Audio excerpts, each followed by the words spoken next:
Mahal, gising na. Tanghali na. Mahal, gumising ka na diyan. Magtatrabaho pa ako. Mahal, gising na. Sige na mahal. Pumasok ka na baka malit ka pa yan. At baka magalit pa yung boss mo sa'yo.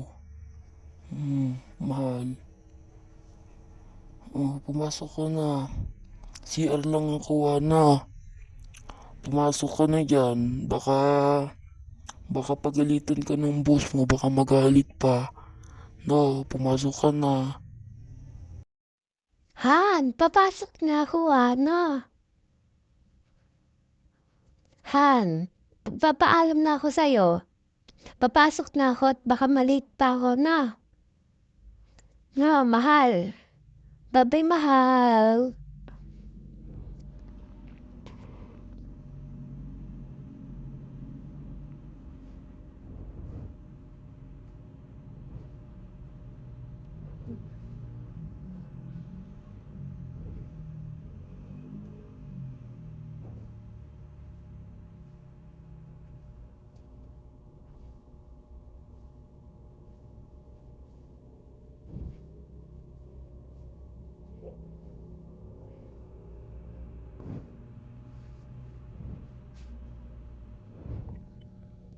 Ma, kamusta ka na dyan? Asan nga pala si Papa?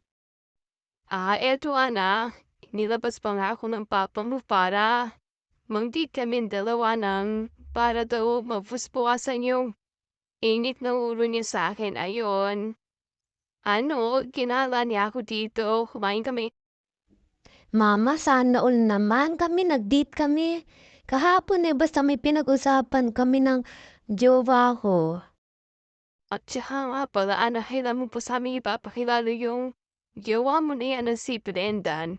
Kailan mo pa, eto kausapin mo muna yung papa mo baka magalit, baka sabihin hindi mo pa siya nakausap. O anak, kamusta na kayo dyan? Okay lang ba kayo? Kailan mo ba kasi ipapakilala sa amin ng mama mo yung jowa mo, si Brendan? Ha, kailan mo ba ipapakilala sa amin yan, anak? Gusto na namin makilala yan para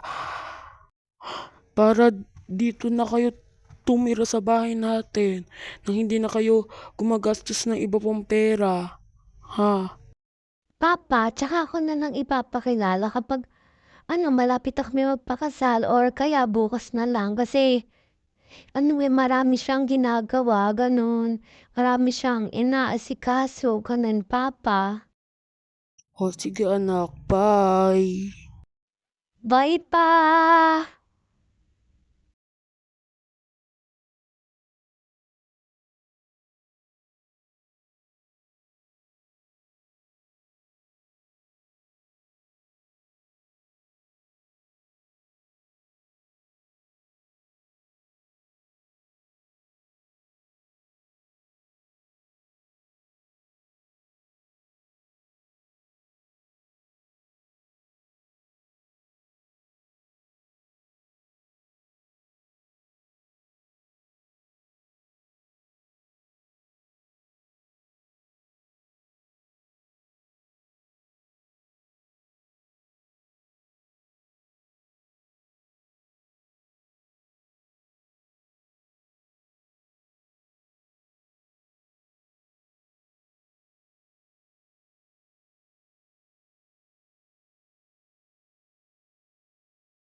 Han, kailan ka ba, anong oras ka ba uuwi? Matutulog na ako. Kumain ka na ba dyan? Ako kasi kumain na eh. Okay lang, mahal. Kumain naman na din kami eh. Sige, matulog ka na dyan. Kasi aalis pa kami, nagagala pa kami eh na. Bye-bye!